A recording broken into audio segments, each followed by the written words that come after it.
लेकिन अगर ये सत्य है, ये सच है, तो जो हम अपने मन से चाहते हैं वो हमें हासिल क्यों नहीं होता। कोई भी इंसान अपने मन में दुख तो नहीं चाहेगा, लेकिन वो रहता तो दुखी ही है।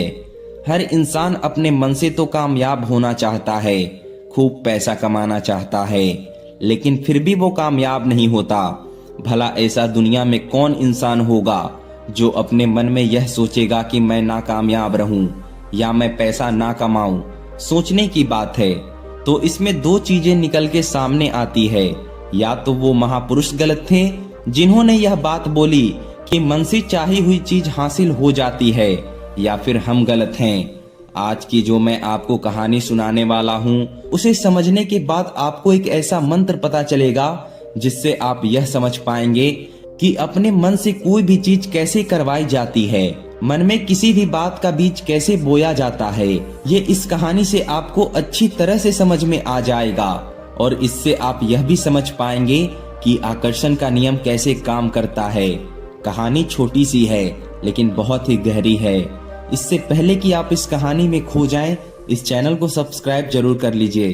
तो चलिए इस कहानी को शुरू करते हैं। एक बार की बात है, एक आदमी के जीवन में सिर्फ दुख ही दुख थे। वो जो भी काम करता, बेचारा का वो काम पूरा ही नहीं होता। घर में आता तो घर में कलेश बना रहता, किसी से कोई मदद मांगता तो कोई उसकी मदद नहीं करता। ऐसा लगता था कि चारों ओर से दुख का पहाड़ उसी पर टूट पड़ा है। उसे समझ नहीं आ रहा था कि मैं दुख से बाहर कैसे आऊं। वो दिन रात यही सोचता रहता कि अपने दुख से छुटकारा कैसे पाना है। इसी कारण वो आदमी सो भी नहीं पाता था। उसकी आंखों के नीचे बड़े बड़े काले घेरे बन गए थे, जो इस बात का प्रतीक थे कि वो आदमी कितना दुखी है और कितना चिंतित है। कभी कभी तो उसके मन में आत्महत्या करने के भी ख्याल आते थे, लेकिन अपने परिवार की चिंता करके वो ये कदम नहीं उठा पाता था। वो इतना दुखी हो गया था कि उसने ये निर्णय किया कि वो इन दुखों से छुटकारा पाकर ही रहेगा। इसके लिए चाहे उसे कितनी भी मेहनत करनी पड़े, कुछ भी करना पड़े, चाहे अंगारों पर चलना पड़े, लेकिन इन दुखों से छुटकारा हासिल करके ही रहेगा। ऐसे ही एक दिन उसने अपने मित्र से पूछा कि मैं अपने जीवन को कैसे सुधारूं। उसके मित्र ने बताया कि तुम किसी बाबा के पास जाओ। बाबाओं के पास ऐसा मंत्र होता है जिससे सारे दुख मिट जाते हैं, जीवन खुशियों से भर जाता है और धन संपदा भी हासिल हो जाती है। तुम किसी ऐसे बाबा को ढूंढ लो, बस तुम्हारा काम बन जाएगा। उस आदमी के मन में ये बात पूरी तरह से पक्की बैठ गई थी कि कोई बाबा मेरा दुख दूर कर सकता है, और इसीलिए उसे किसी भी बाबा के बारे में पता चलता तो वो उस बाबा के पास पहुंच जाता, उस बाबा को अपनी समस्या बताता और उनसे उसका समाधान पूछता और कहता कि बाबा, मैं कुछ भी करने के लिए तैयार हूँ, लेकिन मेरी समस्याओं से मुझे छुटकारा दिला दीजिए। आप जो कहेंगे मैं वो करूँगा, लेकिन मेरे जीवन को सुधार दीजिए। बाबा उसे कुछ टोने टोटके करने के लिए बता देते थे और बदले में दान दक्षिणा लेते थे और कहते थे कि ये टोने टोटके करने के बाद तुम्हारे घर में सुख शांति बनी रहेगी, बस इस टोटके को पूरी विधि के साथ करना। वो आदमी घर लौटकर पूरी विधि के साथ टोने टोटके करने लगता, लेकिन बहुत टोने टोटके करने के बाद भी उसके जीवन में कुछ बदलाव नहीं आया। इसके विपरीत उसका जीवन और ज्यादा दुखी हो गया। जो भी बाबा उसे टोने टोटके देता था, वो बदले में उसे दान दक्षिणा लेता था, और बाबा कहता था कि ये टोने टोटके करने के बाद तुम्हारे घर में सुख शांति बनी रहेगी, बस इस टोटके को पूरी विधि के साथ करना। वो आदमी घर लौटकर पूरी विधि के साथ टोने टोटके करने लगता, लेकिन बहुत टोने टोटके करने के बाद भी उसके जीवन में कुछ बदलाव नहीं आया। इसके विपरीत उसका जीवन और ज्यादा दुखी हो गया। जो भी बाबा उसे टोना टोटका देता था, वो बदले में उससे दान दक्षिणा लेता था, जिससे उसका धन भी धीरे धीरे खत्म हो रहा था। इससे उसके जीवन में दुख और ज्यादा बढ़ गए थे। तब उसे लगा कि बाबाओं के पास जाने से तो मेरे जीवन में दुख कम होने की बजाय बढ़ते ही जा रहे हैं, तो मुझे क्या करना चाहिए? बाबाओं के पास जाऊं या ना जाऊं? फिर एक दिन एक आदमी ने उसे बताया कि तुम अपने घर में किसी पंडित को बुलाकर हवन करवा लो। हवन होगा, घर शुद्ध हो जाएगा, कोई भी बुरी ऊर्जा घर में होगी तो बाहर चली जाएगी। किसी पंडित को बुलाकर पूरी विधि विधान से मंत्रोच्चारण कराओ और हवन कराओ, जिससे घर में सुख शांति आए। उस आदमी के मन में ये बात बैठ गई और उसने एक पंडित को अपने घर बुलाकर हवन करवा दिया। हवन अच्छी तरह से संपन्न हुआ। बदले में पंडित ने भी अच्छी दान दक्षिणा ली और उसके बाद वो वहां से विदा हो गया। लेकिन कुछ दिनों बाद उस आदमी को महसूस हुआ कि उसके जीवन में अभी कोई बदलाव नहीं आया। अब वो आदमी पूरी तरह से दुखी हो गया और ज्यादा परेशान हो गया। अब तो उसे लगने लगा था कि मेरे जीवन से दुख कभी खत्म नहीं होंगे, और यही सोच सोचकर उस आदमी का बुरा हाल हो गया था। फिर एक दिन उसे अपने मित्र से एक ऐसे बाबा के बारे में पता चला जो समाधान बताने के लिए कोई दान दक्षिणा नहीं लेता था। उस आदमी को लगा कि ये बाबा दूसरे बाबाओं की तरह नहीं हो सकता, क्योंकि ये दान दक्षिणा तो लेता ही नहीं, और अगर दान दक्षिणा नहीं लेता तो ये सच में कोई सिद्ध बाबा होगा। और यही सोचकर वो उस बाबा के पास पहुंच जाता है। जब वो आदमी वहां पर पहुंचता है तब वो बाबा ध्यान में बैठे हुए थे। ये देखकर वो आदमी वहीं पर चुपचाप बैठकर ध्यान से बाहर आने का उनका इंतजार करने लगा। थोड़ी देर बाद बाबा ने आंखें खोली तो सामने एक दुखी और परेशान युवक को बैठा देख वो उसकी आंखों के नीचे काले घेरे देखते ही समझ गया कि ये आदमी अपने जीवन से कितना परेशान है। उसे संबोधित करते हुए बाबा ने पूछा कि बच्चा, क्या चाहते हो? बाबा के पास क्या लेने आए हो? उस आदमी ने कहा कि बाबा, मैं अपने जीवन में बहुत परेशान हूँ। मैंने इन दुखों को दूर करने के लिए बहुत सारे रास्ते अपनाए, हर वो तरकीब करके देखे जो किसी बाबा ने मुझे बताए, हर वो काम किया जो किसी भी इंसान ने मुझसे करने के लिए कहा, लेकिन मेरे जीवन में दुख में कोई कमी नहीं आई। बाबा, इसके विपरीत मेरे जीवन में दुखों में बढ़ोतरी हो गई। मुझे समझ नहीं आ रहा कि मैं क्या करूं।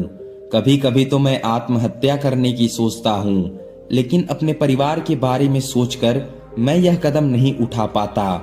मैंने आपके बारे में बहुत सुना है बाबा, और मैं बहुत उम्मीद के साथ आपके पास आया हूं। कृपया करके मुझे कोई ऐसा मार्ग बताएं जिससे मुझे अपने दुखों से छुटकारा मिल जाए। मैं अपने दुखों से छुटकारा पाने के लिए कुछ भी करने को तैयार हूँ। आप मुझे कोई भी रास्ता बताएं, चाहे वो रास्ता कितना भी कठिन क्यों ना हो, मैं उसको पार करके रहूंगा।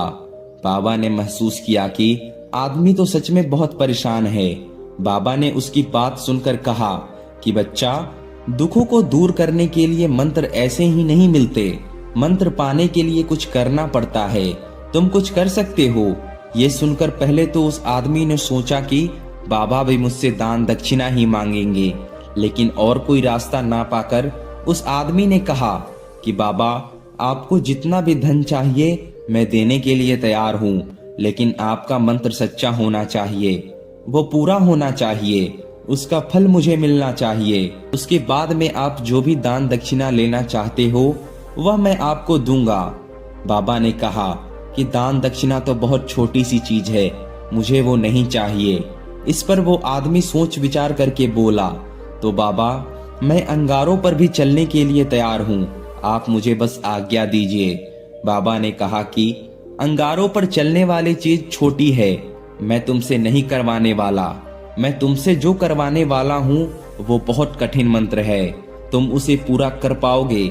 युवक ने कहा कि बाबा, आप मुझे बताइए तो सही, मुझे करना क्या होगा?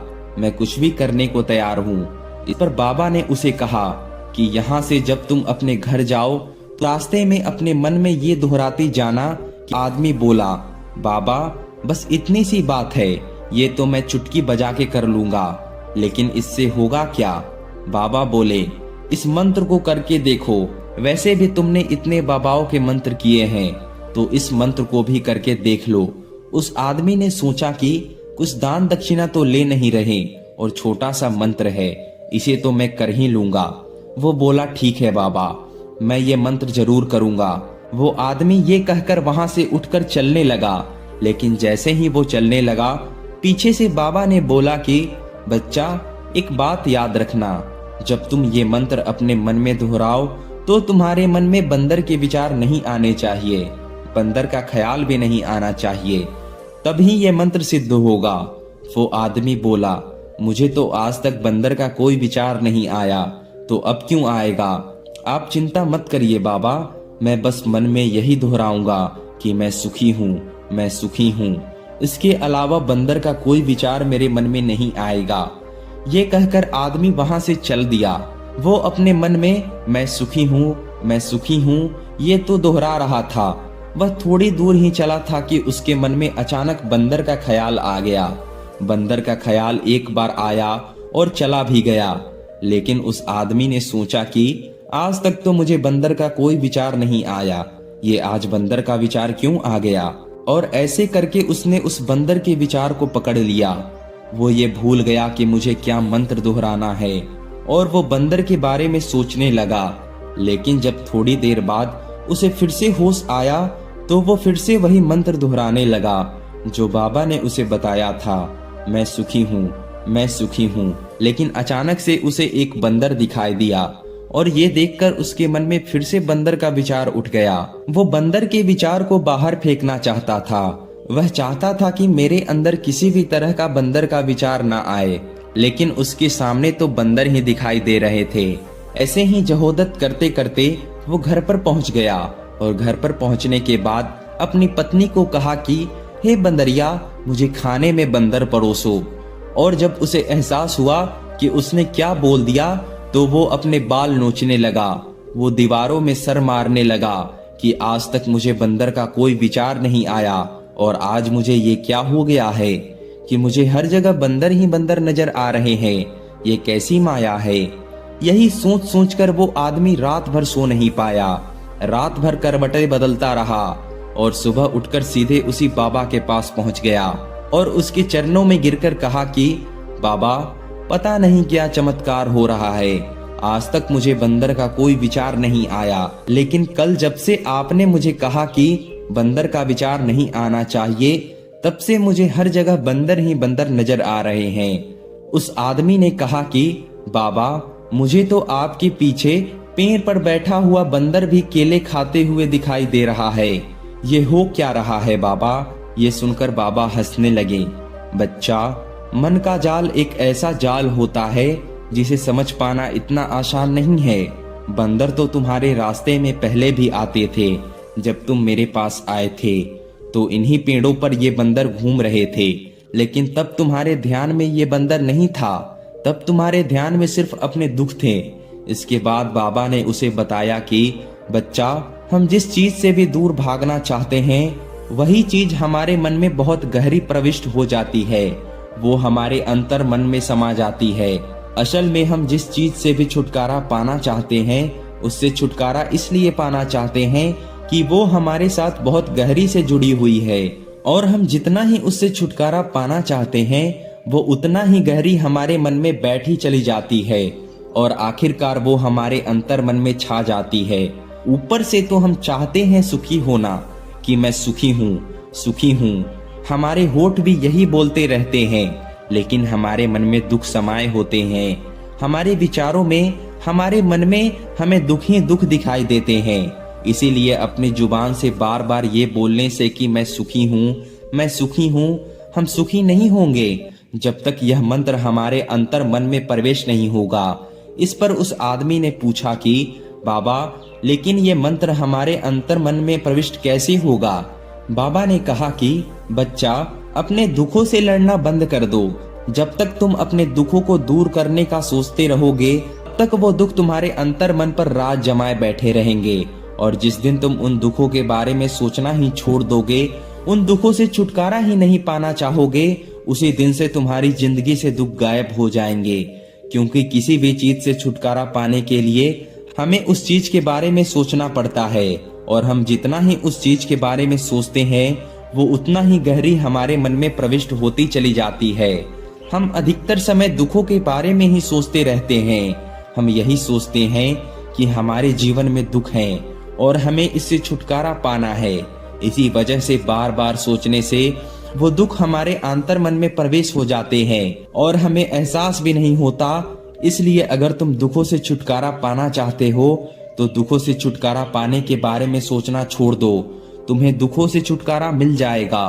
अक्सर आदमी धूम्रपान छोड़ना चाहता है, शराब छोड़ना चाहता है, सुबह अपने आप से ये वादा करता है कि मैं कोई भी गलत काम नहीं करूंगा, लेकिन शाम को जब लौटता है तो नशे में चूर होकर लौटता है। ऐसा क्यों होता है कि जो हम सोच रहे हैं वो पूरा कर ही नहीं पा रहे हैं। असल में हम उस चीज को बहुत ज्यादा तवज्जो दे रहे हैं, उस चीज को बहुत ज्यादा अहमियत दे रहे हैं। जब भी हम उस चीज को छोड़ने के बारे में सोचते हैं तो हम उसकी इम्पोर्टेंस यानी उसकी विशेषता और ज्यादा बढ़ा देते हैं। हमारा मन उस चीज के बारे में जितना ज्यादा सोचेगा, शराब या धूम्रपान छोड़ने के बारे में जितना ज्यादा सोचेगा, हमारा मन उतना ही उस चीज के पीछे भागने लगेगा। हमें उस चीज से लड़ना ही नहीं है, बल्कि बिना सोचे गुजर जाना है। और अगर इस मंत्र को हम समझ लेते हैं तो हम अपने जीवन में जो भी पाना चाहते हैं उसे अपने अंतर मन में डाल सकते हैं। और एक बार वो लक्ष्य हमारे अंतर मन में बैठ जाता है तो फिर सफलता पाने में कोई समस्या नहीं आती, कोई दिक्कत नहीं आती। तो दोस्तों, कैसी लगी आपको यह कहानी कमेंट सेक्शन में जरूर बताएं। और अगर अच्छी लगी हो तो प्लीज हमारे चैनल को सब्सक्राइब कर लीजिए।